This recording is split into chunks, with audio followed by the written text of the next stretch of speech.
va reprendre, camarades, pour cette activité sur la dialectique de Marx. Salut aux camarades québécois qui sont toujours en ligne avec nous. Je voulais introduire cette discussion en vous rappelant que la CNI a lancé l'année dernière une campagne pour la défense de la philosophie marxiste partout dans le monde, dans tous les pays où nous nous trouvons, pour défendre la philosophie marxiste, justement, contre toutes les idées petites bourgeoises et bourgeoises, même comme les théories postmodernes ou comme les théories de l'école de Francfort que Eric nous a présenté dans cette pièce juste avant. Toutes ces théories petites bourgeoises qui peuvent imprégner la jeunesse, notamment, les universités, mais aussi la classe ouvrière. Et on a fait ça parce qu'il était important de lancer le combat idéologique pour toutes ces idées, pour défendre réellement les idées de la philosophie marxiste. Durant cette campagne, nous avons sorti un ouvrage qui s'appelle L'histoire de la philosophie, qui a été écrit par notre principal théoricien porte-parole, dirigeant de la TNI, Alan Booth, qui retrace toute l'histoire de la philosophie d'un point de vue marxiste, quelque chose qui n'a jamais été fait dans l'histoire. Vous pouvez trouver la version papier en anglais, la version traduite en français sur notre site internet. Elle devrait paraître prochainement également en version papier. C'est un ouvrage dans lequel vous pourrez approfondir tous les éléments qui seront présents dans la discussion que Dorian va nous présenter de Hegel à Marx. Donc, nous avons 45 minutes d'exposé, après quoi nous entamons la discussion. Dorian. Merci. Merci et merci à tous. Wow. Bonsoir à tous et même en ligne. Donc la philosophie marxiste, on l'appelle le matérialisme dialectique. Et effectivement, si ce soir on va parler plus particulièrement de la dialectique, je dois dire quelques mots du matérialisme. Donc pour le résumer aussi rapidement que possible, le matérialisme, c'est une tendance philosophique qui postule la primauté de la matière, du monde réel dans lequel on vit, par rapport à l'esprit ou à la pensée. Et pour les matérialistes, ce ne sont pas les concepts qui existent avant les choses, mais au contraire les idées qui découlent des choses et des conditions sociales dans lesquelles elles évoluent. Quant à la dialectique, c'est une méthode philosophique qui consiste à analyser une situation en mettant en évidence les contradictions internes à cette situation et en cherchant à déterminer la dynamique qui en découle. La logique dialectique tranche avec ce qu'on appelle, en philosophie, la logique formelle, la logique d'Aristote, qui est la base de l'enseignement scolaire et qui prend les choses comme des unités figées, stables, qui sont identiques entre elles ou rigoureusement différentes et s'excluant mutuellement. C'est parfait pour tout un tas de choses du quotidien. Pas besoin d'aller au-delà de la logique formelle. Mais dès qu'on cherche à étudier des processus, des phénomènes un peu complexes, la logique formelle présente de sérieuses limites. Et je me prononce pas pour les camarades suisses, québécois ou belges, mais si vous avez fait votre scolarité en France, il est fort probable que ces quelques mots sur la dialectique vous rappellent les dissertations en cours de français, en cours de philosophie, thèse, où on prend la position d'un auteur, par exemple, l'antithèse, les arguments qui vont contre cette position, et enfin la synthèse qui dépasse la contradiction, qui prend tous les présupposés de la position et essaie de les porter plus loin, de les dépasser. Il ne faut pas en conclure que les ministres de l'Éducation nationale en France soient particulièrement hegeliens et certainement pas marxistes. En revanche, ça montre bien que la méthode dialectique, ce n'est pas une invention de Hegel dans l'histoire de la philosophie. Au contraire, on peut la retrouver dès les débuts de cette histoire avec ces philosophes qu'on appelait les présocratiques, avec des auteurs comme Héraclite, par exemple, dont on n'a pas conservé de traités, mais des fragments, des courtes phrases qui sont des trésors de dialectique. Vous connaissez peut-être « On ne se baigne jamais deux fois dans le même fleuve » ou encore « Tout est et en même temps n'est pas, tout s'écoule ». Platon également, pour rester dans la philosophie grecque, met en application la dialectique dans ses dialogues socratiques qui mettent en scène donc son maître, Socrate, qui débat contre des contradicteurs qui représentent toutes sortes d'écoles de la philosophie grecque. Les dialogues de Platon poussent à fond chaque raisonnement, ainsi que la contradiction de ces raisonnements, dans le but de faire naître la vérité. Ça, c'est la méthode de Socrate qu'on appelle la maïotique, faire accoucher les esprits de la vérité en questionnant chaque position. Je ne vais pas aller plus loin sur la philosophie grecque, mais ça me permet de mettre en avant une idée importante, c'est que si la dialectique a pu émerger dès les débuts de l'histoire de la philosophie, c'est parce qu'il s'agit en fait d'une interprétation cohérente des phénomènes à l'œuvre dans le monde réel, dans la nature, dans l'histoire. Et ça, je vais tâcher de le démontrer avec des exemples. Et c'est d'abord parce que la dialectique est à l'œuvre dans la nature, puis dans les sociétés humaines, qu'elle est aussi, et enfin, à l'œuvre dans la pensée des hommes. Que ce soit sous sa forme la plus abstraite, dans la philosophie, mais aussi dans sa forme la plus commune, parce que nous avons tous, sans en avoir forcément conscience, des raisonnements d'ordre dialectique et qui parfois s'expriment sous la forme de proverbes, d'expressions bien connues. Par exemple, c'est la goutte d'eau qui fait déborder le vase. Donc les premiers philosophes, dès l'Antiquité, ont pu observer le caractère dialectique du monde et une fois cette observation faite, ils l'ont intégré à leur philosophie. Et on retrouve ensuite la dialectique, ne serait-ce qu'en partie, chez des philosophes qui sont plus proches de nous dans le temps. Je pense à Spinoza, Rousseau, Hegel, j'y arrive. Hegel, donc, qui se savait l'héritier de ces milliers d'histoires de la philosophie, a repris au grec, à Spinoza, Kant, ce type de logique et il l'a poussé à des degrés de développement inédits. Hegel a perfectionné la dialectique comme personne auparavant. Mais si sa dialectique est si aboutie, qu'est-ce qui justifie, dans ce cas, la distinction entre Hegel et Marx? Pourquoi le marxisme, sur le plan philosophique, serait-il un courant séparé des idées de Hegel? Et c'est précisément de ça dont on discutera ce soir. Donc je vais commencer avec la dialectique de Hegel, puisque c'est lui qui est le premier à la perfectionner à ce point, et que c'est de Hegel que Marx hérite la dialectique. Hegel est né à Stuttgart en 1770. Il grandit dans un milieu petit bourgeois protestant et intègre d'ailleurs le séminaire de Tübingen, dans le sud de l'Allemagne.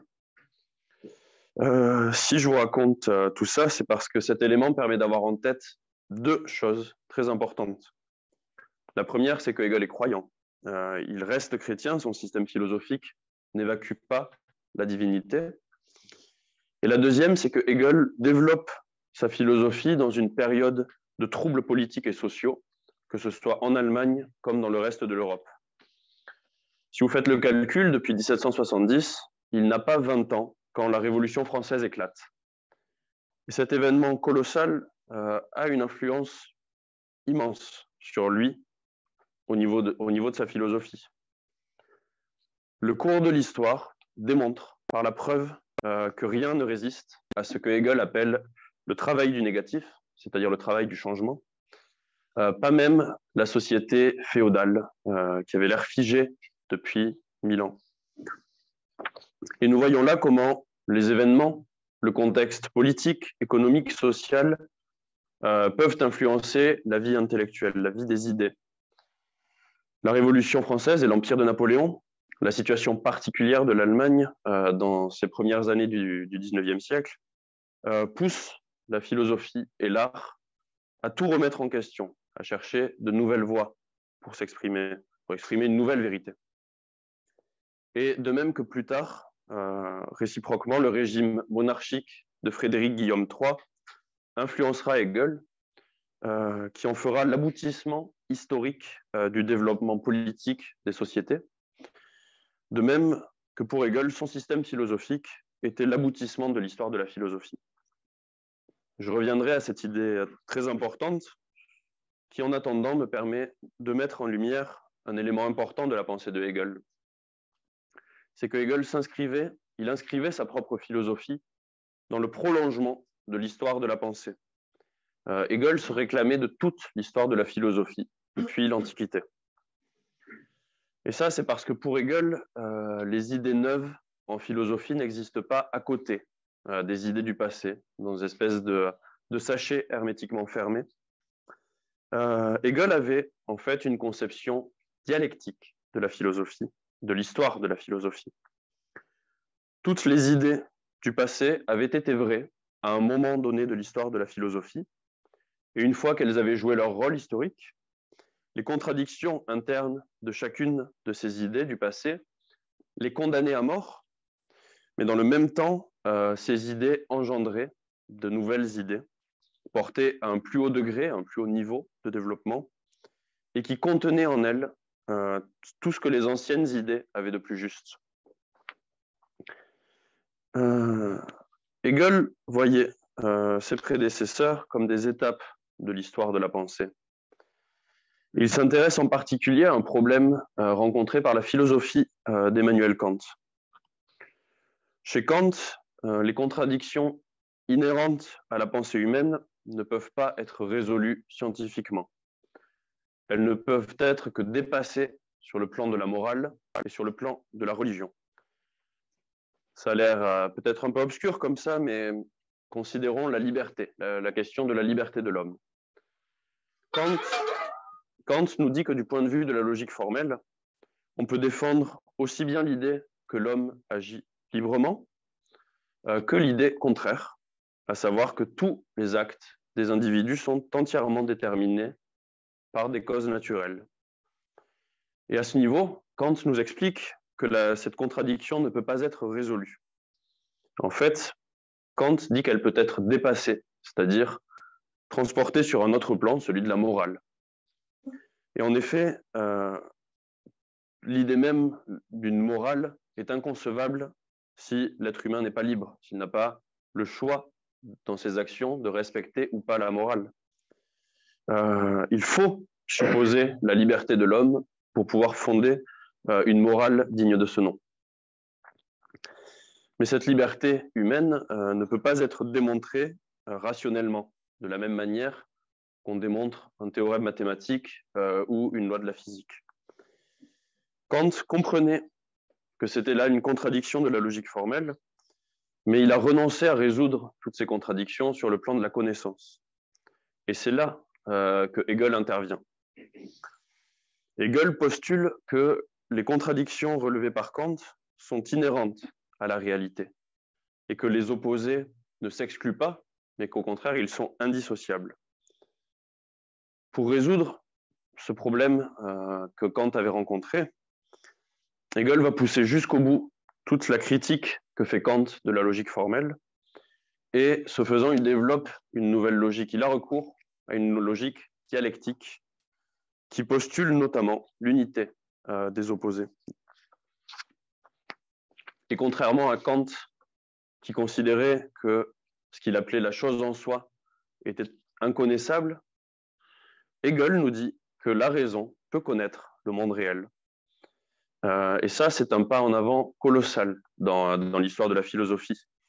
Hegel détruit tout simplement les limites que Kant avait assignées à la connaissance, au savoir. Mais ça, c'est parce que pour Hegel, en fait, le monde réel est un produit de la pensée. Et on touche là à un énorme morceau des idées de Hegel, ce qui est notamment ce qui les rend si compliqués et surtout ce qui finit par les invalider. Et je parle là de l'idéalisme de Hegel. Alors par idéalisme, je lève l'ambiguïté, je ne parle pas de belles idées, de grandes valeurs morales, d'utopie, ou encore de philosophes un peu rêveurs. Non, en termes philosophiques, l'idéalisme, c'est le contraire du matérialisme, c'est-à-dire une tendance selon laquelle les idées, les concepts, ou tout principe spirituel, Dieu, l'âme du monde, vient précéder la matière, le monde réel et la vie concrète. Et comme beaucoup de ses contemporains, Hegel s'inscrit pleinement dans l'idéalisme dès le départ. C'est même un champion d'idéalisme. Mais la différence, là où la philosophie de Hegel tranche avec celle de ses contemporains, de ses pairs, c'est que Hegel est un idéaliste objectif. C'est-à-dire que pour lui, il existe une réalité objective, matérielle et qui est connaissable. Tout simplement, si j'ose dire, la réalité matérielle chez Hegel n'est que l'aliénation d'un concept. Un concept que Hegel appelle l'idée absolue. Et cette idée absolue se rend étrangère à elle-même pour se connaître. C'est ça l'aliénation. Et elle revient à elle-même enrichie de cette connaissance, de tout son parcours. Ça, c'est une conception profondément dialectique. Et en fait, la dialectique est absolument indispensable à tout le système philosophique de Hegel, car c'est la caractéristique fondamentale de tout ce qui existe. Et dans tout son système philosophique, Hegel décrit le parcours de cette idée absolue, qui est un parcours ascendant vers des stades à chaque fois plus développés, où l'idée absolue s'aliène et se réalise.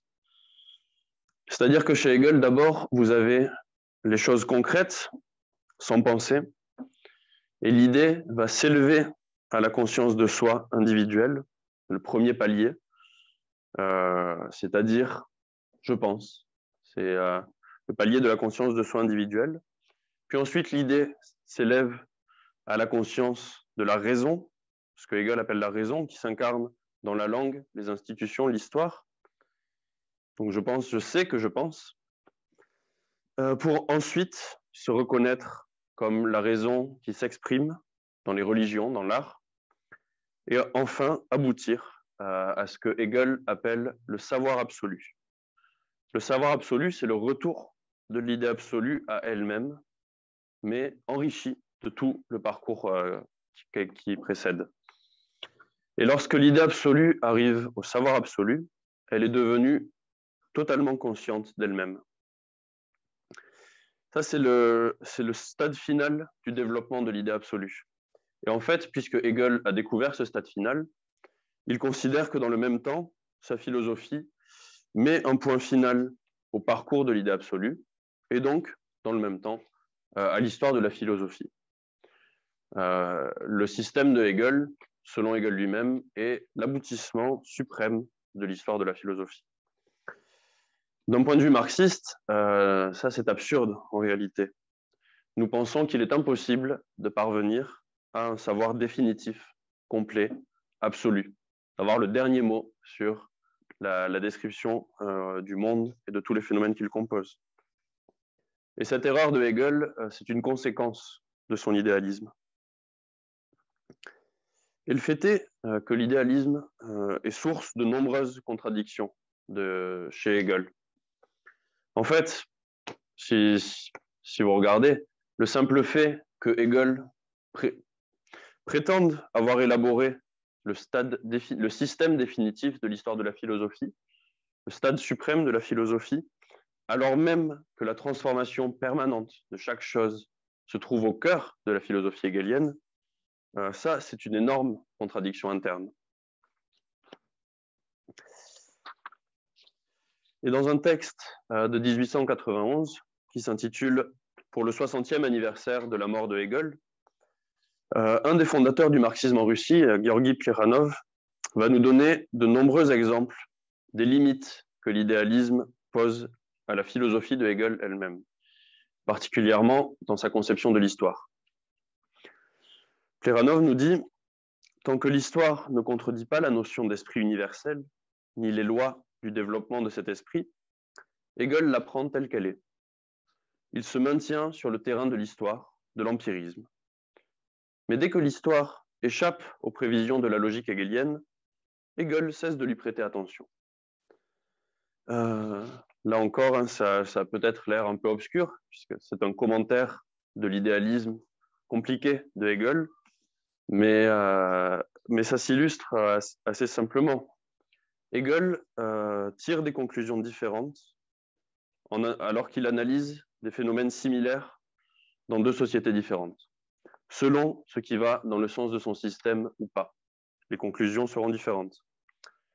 Par exemple, Hegel regarde le système des castes en Inde et il nous dit, je cite, que c'est le produit de différences naturelles. Donc, les castes, dans la société indienne antique, sont dus à la valeur de la personne humaine selon ce que dit Hegel. Mais Hegel voit aussi un système de castes dans l'Égypte antique et il porte sur ces castes un jugement très différent. Il nous dit que les castes se trouvent en état de lutte et d'interférence réciproque. Il leur arrive souvent de se dissoudre pour renaître ensuite. Le petit bémol de tout ça, c'est que quand Hegel commente le système des castes en Inde, eh bien, il voit des luttes et des interférences réciproques en Inde aussi. En fait, dans l'intérêt de son système, ou dans sa conception de l'histoire, la société indienne représente un stade inférieur à la société égyptienne dans le développement historique. Donc, dans l'intérêt de son système, Hegel se trouve amené, de manière arbitraire, à attribuer un sens très différent à des phénomènes qui sont analogues en réalité. Et bien souvent, pour compenser les problèmes de son système, Hegel est obligé de faire appel au matérialisme. Il s'en sert comme d'une béquille pour imager. Hegel tire des conclusions matérialistes pour soutenir son système qui est mis à mal par l'idéalisme. Par exemple, Hegel nous dit que c'est dans l'activité économique d'un peuple qu'il fallait chercher l'explication des idées religieuses et de tous les mouvements d'émancipation qui se produisent au sein de ce peuple. À propos de l'État, Hegel défend toute une conception idéaliste que je ne vais pas développer, mais il est obligé, dans le même temps, de reconnaître qu'en fin de compte, l'État est un pur produit des relations économiques. Hegel nous dit ainsi, dans l'introduction de sa philosophie de l'histoire, « L'État véritable et le véritable gouvernement naissent seulement là où il existe déjà des ordres, quand la richesse et la pauvreté deviennent très grandes, et quand se forme une situation telle que la majorité n'est plus en mesure de satisfaire ses besoins par le procédé qui y est habituel. » Et de la même manière, l'institution du mariage, chez Hegel, dépend étroitement de l'histoire économique de l'humanité. Et là, Plekhanov commente, il nous dit « On peut dire que le matérialisme se révèle la vérité de l'idéalisme. On dirait que le plus grand des idéalistes s'est assigné pour tâche de frayer la voie au matérialisme. »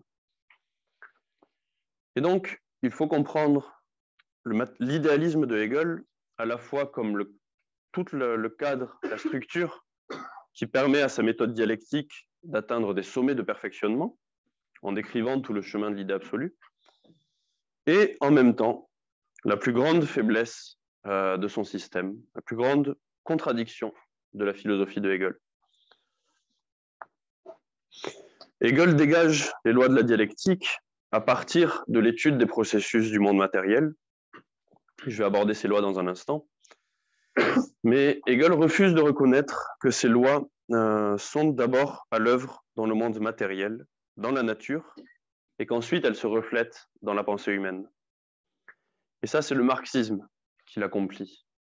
En unissant la philosophie matérialiste, qui venait notamment des philosophes anglais, puis des philosophes français, particulièrement au siècle des Lumières, en unissant donc la philosophie matérialiste et la méthode dialectique de la philosophie classique allemande, et en premier lieu Hegel. Car Marx et Engels avaient bien compris que la dialectique était une méthode aux implications révolutionnaires. La dialectique affirme fondamentalement que rien n'est éternel, que tout change, que le mouvement et la transformation d'une chose sont le produit de ses contradictions internes. Et lorsque Marx écrit que sa méthode dialectique est l'exact opposé de la méthode hegelienne, il ne dit pas que ça n'a rien à voir, il vise l'idéalisme de Hegel. Marx le dit lui-même dans la postface au livre 1 du Capital. Pour Hegel, le mouvement de la pensée, qu'il personnifie sous le nom de l'idée, est le démiurge de la réalité, c'est-à-dire le créateur de la réalité, laquelle n'est que la forme phénoménale de l'idée, c'est-à-dire la réalité est la manifestation de l'idée absolue. Pour moi, au contraire, dit Marx, Le mouvement de la pensée n'est que la réflexion du mouvement réel, transporté et transposé dans le cerveau de l'homme.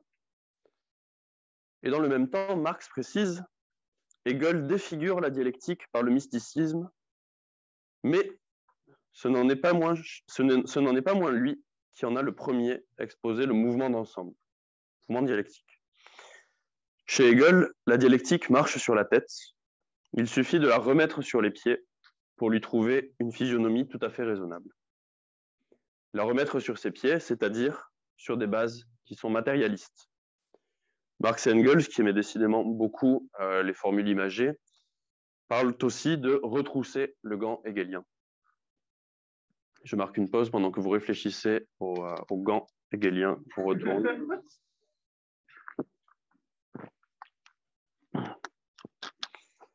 Mais si Marx nous dit ça, c'est parce qu'il connaît très bien Hegel. Il commence sa formation politique comme hegelien de gauche, jeune hegelien, comme on disait à l'époque. Mais le fait est que Marx aussi connaît très bien le matérialisme, que ce soit celui de son contemporain Feuerbach, que celui des matérialistes de l'Antiquité.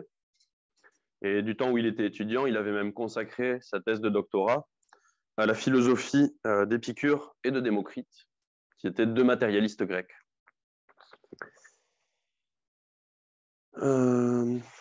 Et cet héritage de Hegel, cette influence même déterminante de Hegel, avec ses mauvais côtés, on la voit encore dans les premiers textes politiques de Marx, comme par exemple les manuscrits de 1844.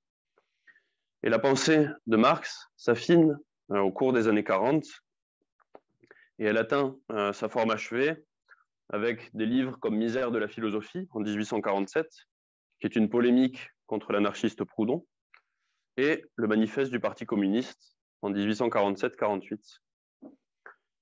Soit dit en passant, c'est pour partie l'intensification de la lutte des classes dans ces années-là et l'implication de Marx et Engels dans le mouvement ouvrier, notamment la nécessité de polémiquer avec les différents courants qui se réclament du socialisme à l'époque, qui participent à forger la philosophie de Marx et Engels. Et avec eux, la dialectique devient matérialiste, c'est-à-dire qu'elle n'est plus le mouvement de l'idée absolue, mais la dynamique de la nature, des sociétés, de l'économie, et enfin de la pensée des hommes. Le matérialisme marxiste permet de ramener le rôle des idées à leur place. Ce ne sont pas, pour nous, les idées qui, en dernière analyse, déterminent le cours de l'histoire, mais la lutte des hommes pour la satisfaction de leurs besoins matériels et la défense de leurs intérêts matériels. Et depuis qu'il y a des classes sociales aux intérêts matériels contradictoires, l'histoire de l'humanité est donc déterminée par la lutte des classes. En retour, par contre, les idées jouent un rôle important, mais seulement dans le cadre et dans les limites des conditions matérielles particulières. Un élément important sur ce rapport entre Hegel et Marx, c'est que Marx et Engels ne transforment pas radicalement la dialectique de Hegel. Ils n'ont pas besoin de la transformer. Quand Marx nous dit qu'il suffit de remettre la dialectique hegelienne sur ses pieds pour lui trouver une physionomie tout à fait raisonnable, ça veut dire que Marx ne change pas les concepts fondamentaux de la dialectique de Hegel. Marx reprend les concepts de la logique de Hegel, qui est un livre de Hegel, et il les reprend non pas parce qu'il est flemmard, mais parce qu'il n'a pas besoin d'écrire une nouvelle logique. Et toutes les lois de la dialectique dont on se sert constamment, nous encore, dans notre travail militant, elles sont reprises de Hegel. La transformation de la quantité en qualité, la négation de la négation, l'interpénétration et l'interdépendance des opposés, le rapport dialectique entre la partie et le tout, entre la forme et le fond, etc.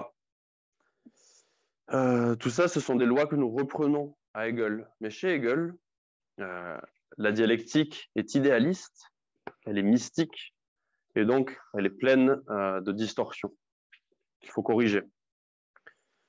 Donc, j'ai cité quelques-unes de ces lois. Je vais maintenant en détailler 3.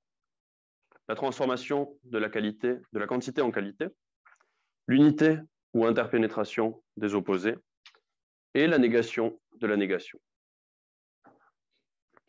Donc, la transformation de la quantité en qualité établit qu'un changement quantitatif suffisant produit un changement qualitatif, c'est-à-dire d'état, qui a lieu après la rupture d'un état à l'autre.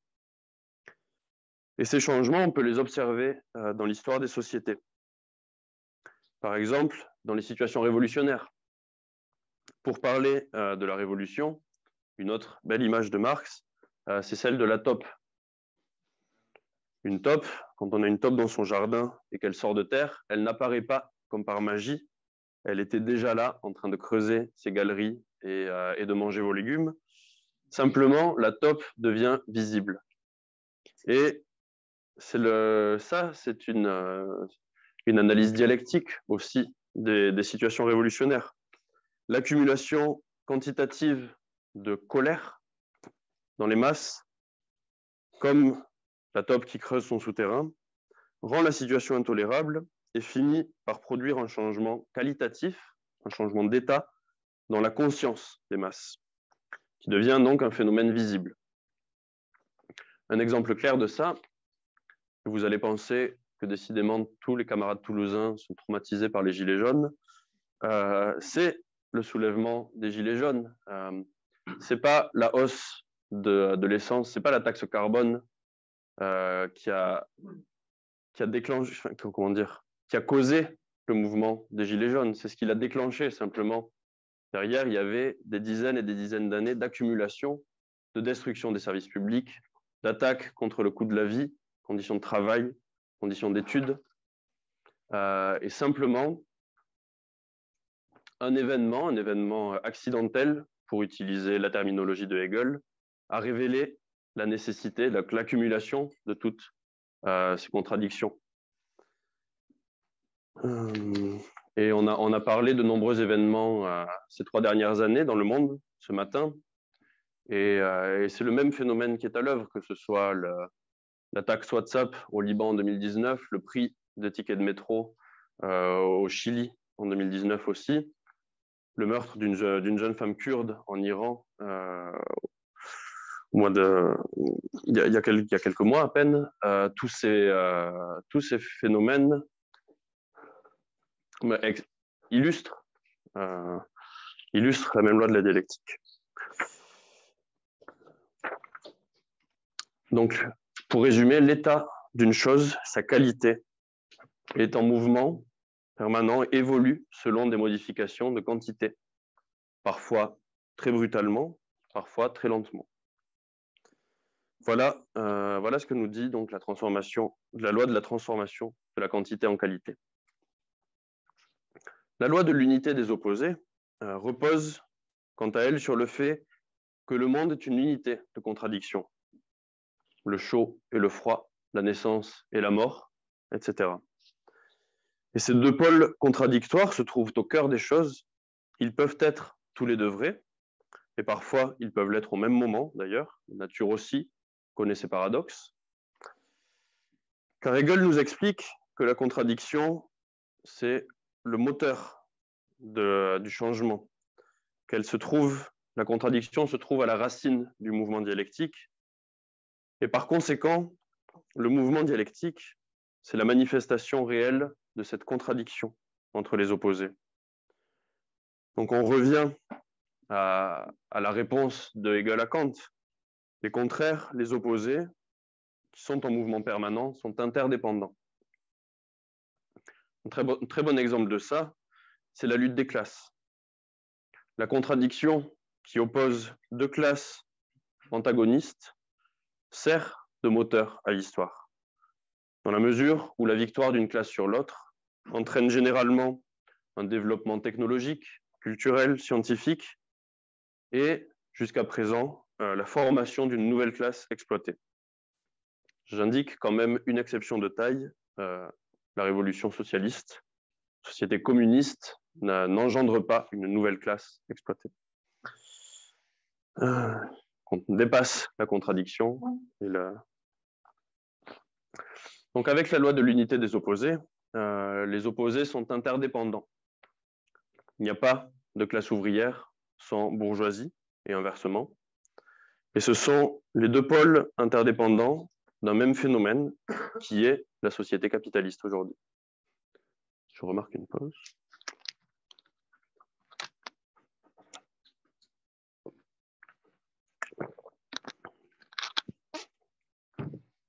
Ok. Donc ces deux tendances opposées qui s'entrechoquent permettent le développement des choses. Et par leur mouvement, les contraires s'éliminent, se transforment eux-mêmes à un niveau plus élevé. C'est ce qu'on a vu avec l'idée absolue de Hegel, qui s'aliène et qui revient à un degré plus élevé. Ce que nous dit la loi de la négation, c'est qu'il y a une lutte entre la forme et le contenu, qui s'achève par l'éclatement de la vieille forme et la transformation du contenu. Mais quand le stade précédent du développement est nié, il ne disparaît pas, il se transforme. À un niveau supérieur, certaines caractéristiques, certaines propriétés du niveau inférieur vont se répéter. Certains caractères peuvent revenir. Un exemple très parlant pour illustrer ce phénomène, cette loi, je le tire de Engels, qui prend l'exemple du grain d'orge. Quand vous plantez en terre un grain d'orge, le grain se brise, il donne une germe qui se transforme à son tour en plante. La plante pousse. La plante se reproduit, elle meurt, elle survit dans la mesure où elle a produit de nouvelles graines qui vont pousser à leur tour. Et de la première graine qu'on a plantée à la plante morte, ou même aux nouvelles plantes, le contenu s'est transformé, c'est vrai.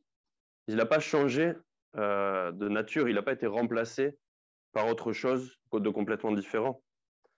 Tandis que la forme s'est brisée de nombreuses fois. Vous avez là à la fois la conservation et la négation, et la transformation.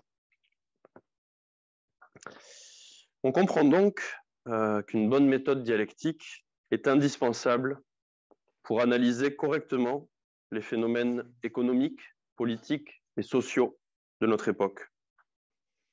Si on reste à la surface des choses, sans analyser les tendances de fond, les différentes dynamiques, l'accumulation souterraine des contradictions, dont la plus forte, c'est la contradiction entre l'aspiration des masses du monde entier à une vie heureuse et en face le poids de la crise du système capitaliste. Donc si on se contente en fait des apparences, d'une analyse superficielle, eh bien on tire toutes sortes de conclusions politiques erronées. Les gens ne bougent plus, la société vire à droite, etc. Ça, c'est une lecture qu'on qualifie de formaliste, tire son nom directement de la logique formelle. Et c'est une lecture qui traduit, au fond, le manque de confiance dans la capacité de la classe ouvrière à transformer la société. Mais Hegel ne voulait pas élaborer une telle philosophie, une philosophie avec des conséquences pratiques, qui permettrait de dresser des perspectives et en fait de changer le monde. Hegel était un philosophe essentiellement conservateur, en dépit du caractère révolutionnaire de sa méthode philosophique. On a là un nouveau paradoxe de sa pensée. Pour Hegel, la philosophie ne peut que prendre acte de son temps. Elle ne peut pas le dépasser, elle ne peut pas anticiper l'avenir, et donc encore moins le déterminer. Et ça, c'est cet argument de Hegel qu'il résume dans une formule que vous connaissez peut-être. La chouette de Minerve, la déesse romaine de la sagesse, ne prend son envol qu'à la tombée de la nuit. Donc, à cet argument hegelien, Marx répond, dès sa jeunesse en fait, avec une citation qui sera manifestement plus connue que la citation de Hegel, qui est très connue de nos jours, et qui est la 11e thèse sur Feuerbach. Les philosophes n'ont fait qu'interpréter le monde de différentes manières. Ce qui importe, c'est de le transformer. Donc ça, c'est une critique qui vise Hegel, notamment. Hegel, pour qui interpréter le monde était la seule tâche de la philosophie. Alors c'est une tâche d'envergure, hein, puisqu'elle vise à exposer le savoir absolu, l'aboutissement du développement de l'idée absolue. Mais tout le reste paraissait absurde aux yeux de Hegel. Et de fait, remettre la dialectique sur ses pieds, selon la formule de Marx, ça n'a pas seulement une portée théorique, ça a une portée pratique, une portée révolutionnaire. Avec le matérialisme, la dialectique devient une science de l'histoire, mais aussi une science des perspectives et de l'action révolutionnaire. Et c'est ce qui fait que la dialectique est omniprésente dans notre travail militant. Et dans les analyses, comme je l'ai dit déjà tout à l'heure, dans les analyses qu'on peut faire d'une situation donnée, mais également dans les méthodes de construction de l'organisation révolutionnaire. Sur ce plan-là, une approche formaliste est un véritable danger. Parce qu'un parti révolutionnaire, c'est un organisme vivant, dynamique. Il ne s'agit pas d'une coquille rigide où les militants doivent composer, tant bien que mal, en fonction de limites formelles intransigeantes. Le fait est, il faut avoir en tête qu'il y a une dialectique à l'œuvre dans une organisation comme celle que nous construisons, à la tendance marxiste internationale, et qu'il faut prendre en compte les différentes dynamiques qui existent et leurs contradictions internes. Que ces contradictions agissent au sein de l'organisation, à l'intérieur, comme à l'extérieur, que ce soit dans la société, avec les changements politiques, changements économiques, ou encore la réaction des militants face à toutes sortes de pressions, etc. Il faut accepter qu'une chose peut se transformer en son contraire et être capable de faire preuve de la plus grande flexibilité sur ce plan-là. Il me reste 5 minutes, ça devrait être assez pour aborder deux interprétations du marxisme qui ont joué de sales tours à la dialectique. Dans la foulée de la révolution russe en 1917, l'influence du marxisme était telle qu'il a suscité la sympathie de nombreux intellectuels issus de la classe moyenne ou même de la bourgeoisie.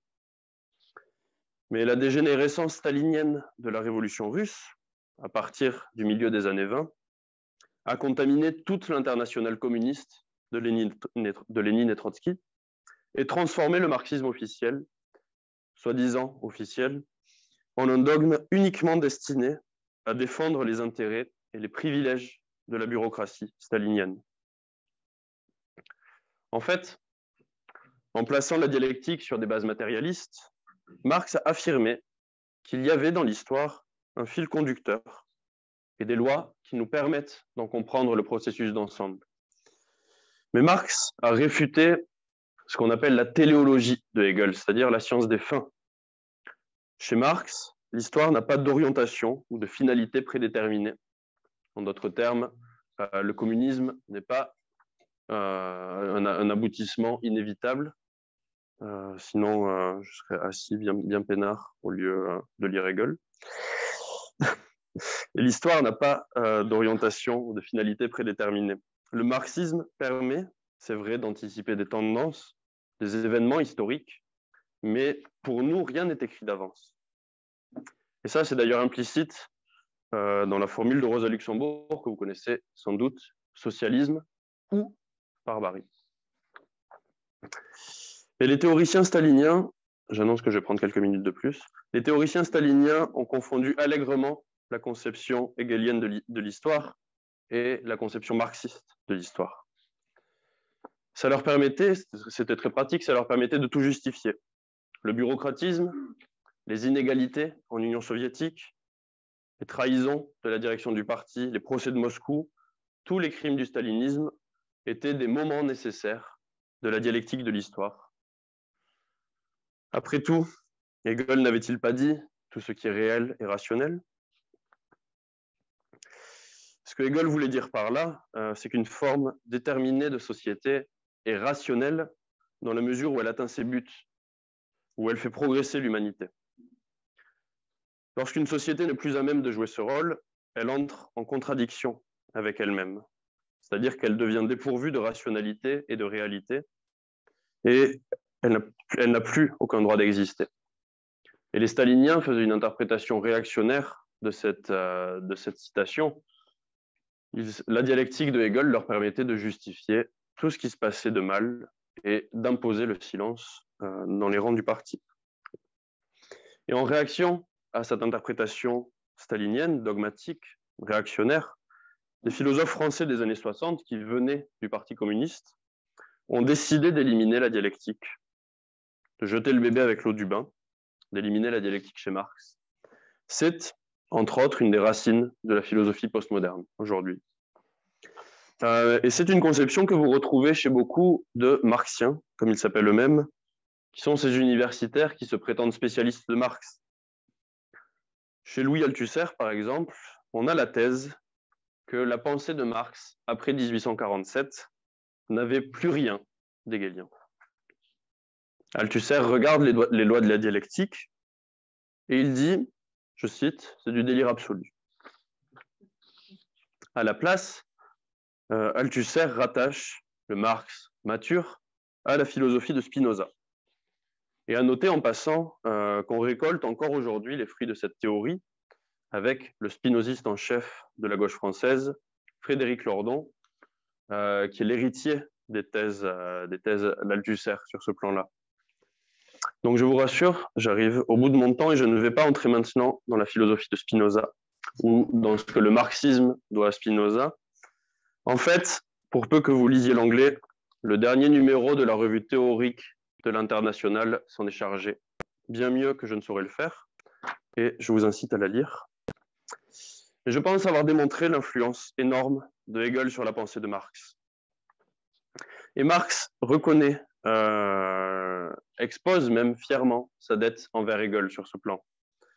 Il écrit dans le Capital, au moment où je rédigeais le premier volume du Capital, pour résumer, les philosophes qui font aujourd'hui la loi dans l'Allemagne cultivée se plaisaient à traiter Hegel en chien crevé. Aussi me déclarais-je ouvertement disciple de ce grand penseur. Et Marx continue, il nous explique que la dialectique hegelienne est mystifiée, mais que c'est le premier à en avoir exposé le mouvement d'ensemble, ce que j'ai dit déjà tout à l'heure. Marx nous dit, ça c'est intéressant, qu'il y a que si on remet la dialectique hegelienne dans le bon sens, on peut découvrir le noyau rationnel dans l'enveloppe mystique. Donc c'est assez significatif que Louis Althusser et ses élèves soient connus pour avoir écrit un énorme bouquin intitulé « Lire le Capital », mais que toute leur philosophie fasse l'impasse sur certains passages du Capital lui-même pourtant.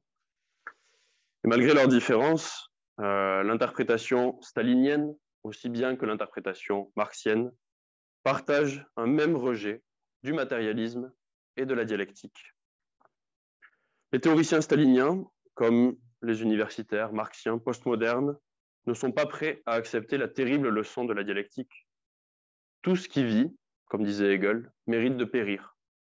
Tout a une fin, autrement dit, y compris la bureaucratie du parti, la carrière confortable d'un professeur d'université, la tranquillité d'esprit de la petite bourgeoisie.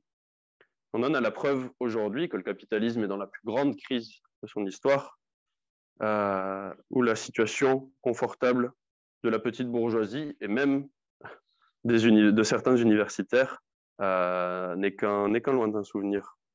Les choses se sont transformées en leur contraire.